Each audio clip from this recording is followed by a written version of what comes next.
എല്ലാവർക്കും good morning. ഇന്ന് ഉത്രാടം നക്ഷത്രമാണ്. ഉത്രാടം നാൾ ഉച്ചതിരിഞ്ഞാൽ ഊരി എരി വയ്ക്കാൻ നേരമില്ല എന്ന ചൊല്ല് കേട്ടിട്ടുണ്ടോ?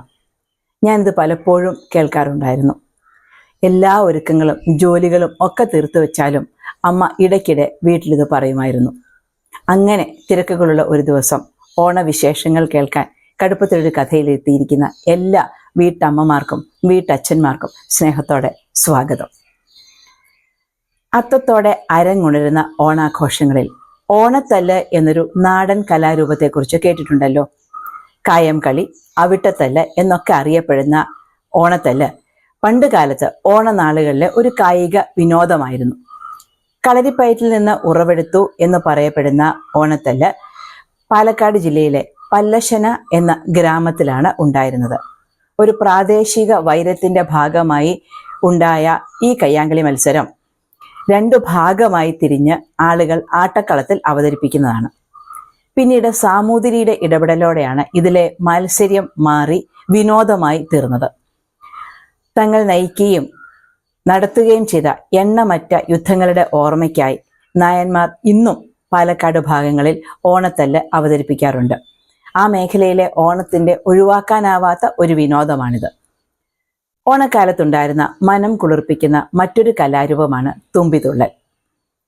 സ്ത്രീകളുടെ ഈ കലാരൂപത്തിൽ ആട്ടവും പാട്ടും ഇടകലരുന്നതാണ്. കായികക്ഷമതയുടെ കളികളിൽ പുരുഷന്മാർ മുഴുകുമ്പോൾ സ്ത്രീജനങ്ങൾ കൈകൊട്ടിക്കളിയിലും തുമ്പിതുള്ളലിലുമാണ് ആനന്ദം കണ്ടെത്തിയിരുന്നത്. നല്ല വസ്ത്രങ്ങൾ ധരിച്ച് ആഭരണങ്ങൾ അണിഞ്ഞ് മുടി നിറയെ മുല്ലപ്പൂവും ചോടി വട്ടത്തിലിരുന്നാണ് സ്ത്രീകൾ തുമ്പിതുള്ളൽ അവതരിപ്പിക്കുന്നത്. സംഘത്തെ നയിക്കുന്ന പ്രധാനി നടുവിലിരുന്ന് കാതുകൾക്ക് ഇമ്പം തരുന്ന പാട്ടിന്റെ ആദ്യ വരികൾ പാടുന്നു. ചുറ്റുമുള്ളവർ അത് ഏറ്റുപാടുകയും കൈയടിക്കുകയും ചെയ്യുന്നു, കൈകൊട്ടുകയും ചെയ്യുന്നു. നിരവധി പാട്ടുകളും ഒപ്പത്തിനുള്ള താളബദ്ധമായുള്ള കൈകൊട്ടലും ഒക്കെ ചേർന്നതാണ് തുമ്പിതുള്ളൽ. ഇന്നത്തെ പോലെ സ്വതന്ത്രമായി സ്ത്രീകൾ സമൂഹത്തിൽ ഇടപഴകാതിരുന്ന ഒരു കാലത്ത് വർണ്ണാഭമായ വേഷഭൂഷകളോടെ ആനന്ദിക്കുന്ന ആ ഒരു കാഴ്ച തന്നെ കണ്ണുകൾക്ക് ഓണമായിരുന്നിരിക്കണം. ചിങ്ങത്തിലെ തിരുവോണം കഴിഞ്ഞ് കന്നിയിലെ തിരുവോണമാണ് 28ാം ഓണം എന്ന് പറയുന്നത്. ഇതോടനുബന്ധിച്ച് ഓച്ചിറ പരബ്രഹ്മ ക്ഷേത്രത്തിൽ നടക്കുന്ന ആഘോഷമാണ് കാളകെട്ട്. ഒരു ജോഡി കാളകളുടെ രൂപങ്ങൾ കെട്ടിയുണ്ടാക്കി അവയെ പരബ്രഹ്മ ക്ഷേത്ര പരിസരത്ത് നിരത്തിയാണ് ഈ ആഘോഷം കൊണ്ടാടുന്നത്. ഇങ്ങനെ കെട്ടുന്ന കാളരൂപങ്ങളെ കെട്ടുകാളകൾ എന്നാണ് പറയുന്നത്. ഓണാട്ടുകരയിലെ 52 കരക്കാരുടെയും വകയായി മത്സര ബുദ്ധിയോടെ കെട്ടുകാളകളെ അണിയിച്ചൊരുക്കും.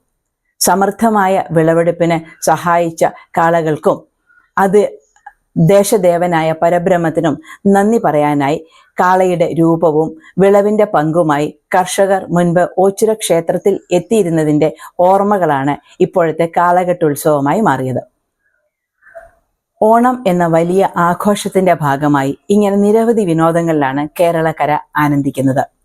വലിയ തോതിലുള്ള വള്ളംകളി മത്സരങ്ങൾ മുതൽ ചെറിയ ക്ലബ്ബുകൾ നടത്തുന്ന വടംവലിയിൽ വരെ എത്തി നിൽക്കുന്നു ഓണം എന്ന ഉത്സവം. ഓണവുമായി ബന്ധപ്പെട്ട ആഘോഷങ്ങൾ എല്ലാം തന്നെ ഓരോ നാടും അവിടുത്തെ പ്രാദേശിക സംസ്കാരത്തിനും ചരിത്രത്തിനും അനുസരിച്ച് രൂപപ്പെടുത്തി എടുത്തതാണ്. ഉദാഹരണമാണ് കുമ്മാട്ടിക്കളിയും ആറന്മുള വള്ളംകളിയും തൃശ്ശൂരിലെ പുലികളിയും ഓച്ചിറയിലെ കാളകെട്ടുത്സവവും. ഒരു കാര്യം കൂടെ പറയട്ടെ, ആറന്മുള വള്ളസദ്യ കഴിക്കാൻ ആഗ്രഹമുള്ളവർക്കായി KSRTC ബജറ്റ് ടൂറിസം വഴി ഇത്തവണ ഒരുക്കങ്ങൾ നടത്തിയിട്ടുണ്ട്. മുൻകൂട്ടി തന്നെ ടിക്കറ്റ് ബുക്ക് ചെയ്താൽ അവർ നമ്മളെ കൊണ്ടുപോയി ആറന്മുള വള്ളസദ്യ കഴിപ്പിച്ച് തിരികെ കൊണ്ടുവരും. ഓണവിരുന്നുകളും ഓണ സന്ദർശനങ്ങളും മാത്രമല്ല, ഓണവെയിലും ഓണനിലാവും ഓണത്തുമ്പികളും ഒക്കെ ചേരുന്നതാണ് ഓണം എന്ന ആഘോഷം.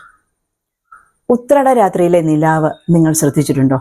ഇതുവരെ ശ്രദ്ധിച്ചിട്ടില്ലെങ്കിൽ ഇന്ന് ഇത്തവണ ഒന്ന് നോക്കൂ. മുഗ്ധമാവുക എന്നതിൻ്റെ ശരിയായ അർത്ഥം മനസ്സിലാവും. അത്ര മനോഹരമാണ്.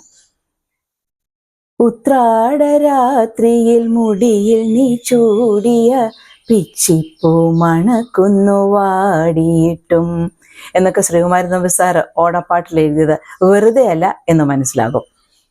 ഇത്തിരി കാൽപ്പനികതയൊക്കെ ഇല്ലാതെ എന്ത് ജീവിതമാണ്.